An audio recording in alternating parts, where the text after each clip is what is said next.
Okay, let's settle this debate once and for all. Glossy coating versus matte screen, both WOLED, and we'll even throw in a glossy QD-OLED monitor for comparison's sake.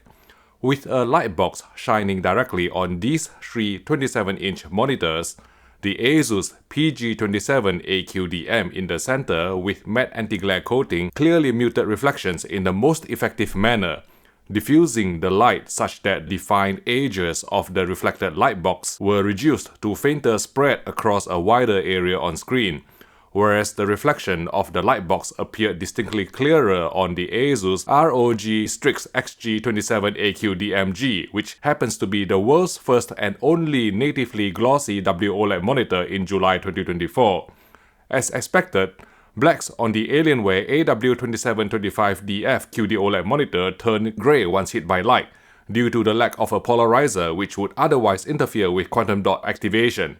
Even with only overhead ceiling lights on, you could still see faint reflections on the two glossier OLED monitors, whereas there's little to none on the matte screen. However, I would argue that it's exactly because of these reflections, however faint they are, that you get a greater sense of depth from a glossy screen. Think about it. The reflections are usually in a focal plane that's behind the picture, and when you start adding different layers to what you see, you will inject three-dimensional depth, similar to how you can make captions stand out by adding shadows beneath the text. This is the reason why, despite potentially more reflections, I'm such a big fan of the wet glossy look. There's simply a heightened perception of depth, a premium feel, as if you can reach into the screen and touch the objects. Now, certain quarters have pointed out that the screen coating on the ASUS XG27AQDMG was still not as glossy as that on LG's 42-inch C-series OLED, but there's a straightforward explanation. The XG27AQDMG uses a microlens array or MLA OLED panel, while the LG C2 or C3 or C4 doesn't. MLA and non-MLA OLED panels have different light dispersion properties, and you'll see a similar difference between an MLA OLED TV and a non-MLA WOLED television. With that out of the way, the latest generation MLA OLED panel allowed the ASUS XG27AQDMG to have a higher full-screen luminance than last year's PG27AQDM updated to the latest firmware of MCM107, as well as a more relaxed ABL algorithm than the HDR Peak 1000 mode on most QD-OLED monitors, including the Alienware AW2725DF, resulting in more impactful HDR presentation during high APL scenes.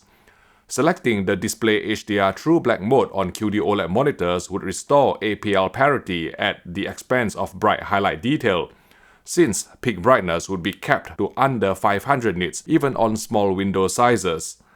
After comparing a variety of HDR content, including HDR games on all three OLED monitors, overall the ASUS XG27AQDMG came closest to matching a Sony BVM HX310 reference monitor in terms of average brightness, color accuracy, and specular highlight detail.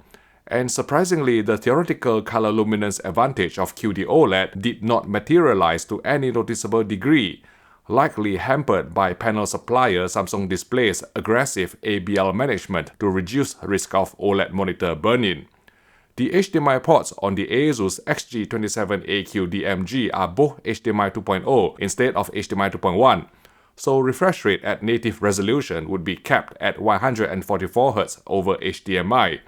In other words, if you want to take full advantage of the monitor's 240Hz capabilities, you will have to use the DisplayPort socket, which is spec'd up to version 1.4. The combination of 240 frames per second video signal paired with 240Hz screen refresh rate resulted in very high motion clarity free of black smearing or streaking artifacts, thanks to OLED's near instantaneous pixel response time.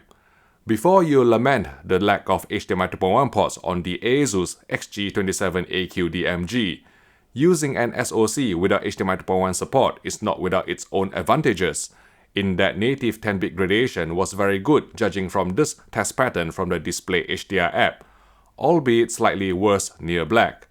Just like on most OLED monitors we've tested, There's some over-provisioning of pixels beyond the 2560 x 1440 resolution, such that pixel shifting will never cause edges of the picture to be cropped off, however slightly. Bright uniformity was excellent on our review unit, exhibiting no bending or dirty screen effect, and only the mildest degree of color tinting along the sides, particularly on the right. Dark uniformity ranked among the cleanest we've seen on a WOLED display, with some telltale thin vertical streaks on dark gray slides just above black, and the color tinting on the right also becoming more prominent. But to be honest, these issues looked worse on camera than in person, and we didn't even notice them when playing fast action games. Using a Liobotna 4K lag tester to measure over HDMI, input lag came in at 14.5 milliseconds at 60 frames per second, 6.5 milliseconds at 120 FPS, and a blazingly fast 2.4 milliseconds at 240 FPS, regardless of whether VRR was engaged or not. Due to its HDMI 2.0 ports without FRL support, the XG27AQDMG is not optimized for next-gen console gaming, since you won't be able to play in 4K 120Hz resolution on the Xbox Series X or the Sony PS5. If you still insist to play on consoles though, ASUS has at least provided HDRG support on the monitor in the console HDR picture preset, which hard clips at 800 nits for both maximum tone map luminance and maximum full-frame tone map luminance, paving the way for accurate source-based tone mapping without unnecessary double tone mapping in HDRG-compliant games. Otherwise, the monitor supports all three major VRR formats, including AMD FreeSync and NVIDIA G-Sync, delivering smooth gameplay without frame drops or tearing artifacts. New for 2024, ASUS has implemented an OLED anti-flicker setting in the user menu to mitigate VRR flicker, which could prove bothersome in certain games and particularly on static menus or loading screens. Three options are available, namely off, middle, and strong. Engaging the OLED anti-flicker setting would truncate the VRR range by modifying the monitor's EDIT so as to lower the frequency of drastic frame rate fluctuations, the precursor to VRR flicker. As you can see from CRU, the default off setting would preserve the XG27AQDMG's original VRR range of 40 to 240 Hz. The middle setting would reduce the VRR range to 160 to 240 Hz, while the most aggressive strong setting would clamp the VRR range at 200 to 240 Hz. Now, there have been some suggestions that VRR will be completely disabled once the frame rate dips below the VRR range, but we think the reality is more complicated than that, because when we engaged OLED anti-flicker on the ASUS XG27AQDMG and asked the NVIDIA Pendulum app to output 48 FPS to 135 FPS, you can still see the refresh rate fluctuating on not only the monitor's FPS counter, but also the Special K app, indicating that VRR remained active even below the minimum VRR threshold stipulated by the EDIT. Based on several games we tried on our review sample, although setting OLED anti-flicker to strong would almost completely eradicate VRR flicker, unfortunately more frame stutter was also introduced, so we settled on the less aggressive setting of middle. Rather than dismissing this feature outright, we recommend giving OLED anti-flicker a go if you are bothered by excessive VRR flicker. You may not even notice any increase in frame stutter. At the end of the day, kudos to ASUS for providing a convenient setting for end users to choose between a more stable picture and smoother gameplay on a game-by-game basis, all without needing to manually hack the EDIT or tinker with the graphics settings. Being a monitor, 444 chroma was fully reproduced natively without any problem, but the ASUS XG27AQDMG is less than ideal for work and productivity purposes, owing to its RWBG subpixel structure, which would look fuzzier with some color fringing when displaying fine text, compared to a monitor with conventional RGB stripe layout. If you still insist on using the XG27AQDMG as a productivity monitor, we would suggest experimenting with scaling, clear type, and ASUS' own Clear Pixel Edge function to arrive at a result that's tolerable to you.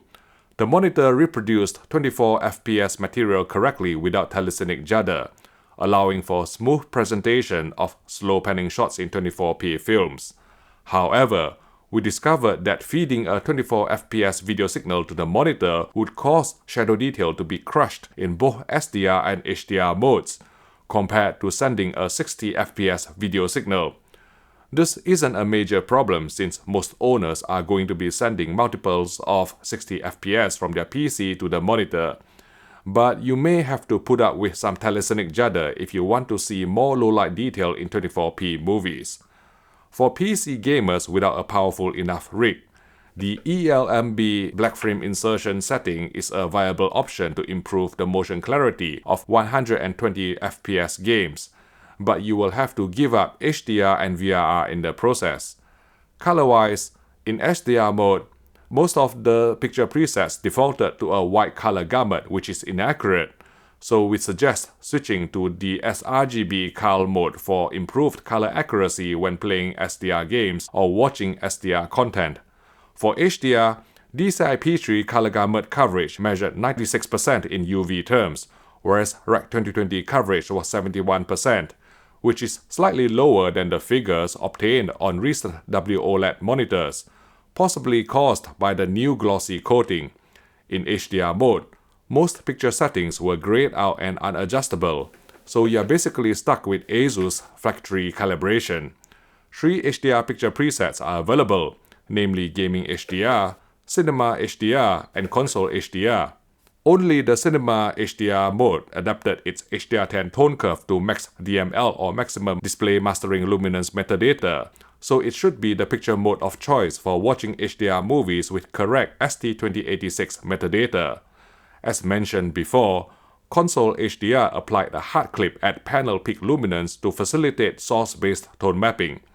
Now, by default, the brightness value in all 3 HDR picture modes was locked to 90, yielding a consistent peak brightness of 730 nits up to 10% window size at D65 white point on our XG27AQDMG review sample.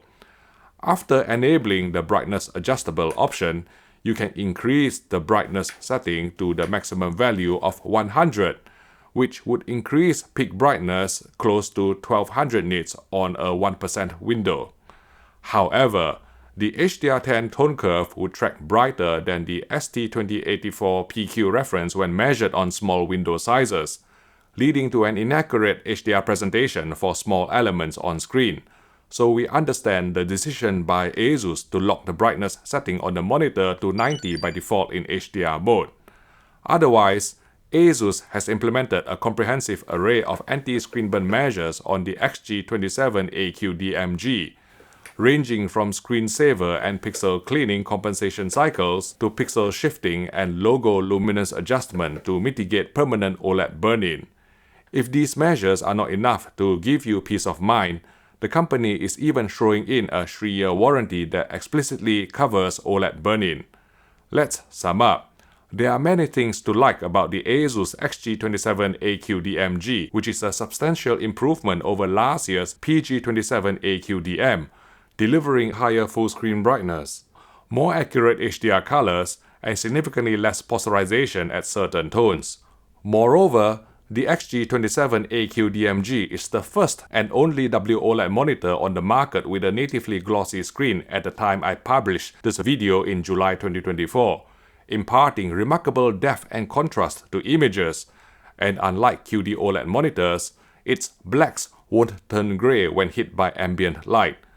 Among 27-inch OLED monitors we've tested so far, the ASUS XG27AQDMG also struck the best balance between average luminance level and bright highlight detail, coming closest to matching the HDR presentation on a Sony BVM-HX310 mastering monitor across the vast majority of HDR content we played. Of course, no monitor is perfect, and shortcomings on the XG27AQDMG include fuzzy text clarity due to older RWBG subpixel layout, as well as only HDMI 2.0 and not HDMI 2.1 ports, which means owners can't play games at 4K 120Hz from next-gen consoles. While its 240Hz refresh rate is impressive, some QD-OLED monitors this year boast even faster refresh rates, capable of going up to 360Hz. Nevertheless, with the tempting launch price of only $700 including 3-year warranty that covers OLED burn-in, the ASUS XG27AQDMG is an extremely competitive product in terms of picture quality and deservedly earns our highly recommended Best Value award. Now, ASUS also sells other OLED gaming monitors with a glossy coating, such as the PG32UCDM QD-OLED, and you can watch our coverage video by clicking here.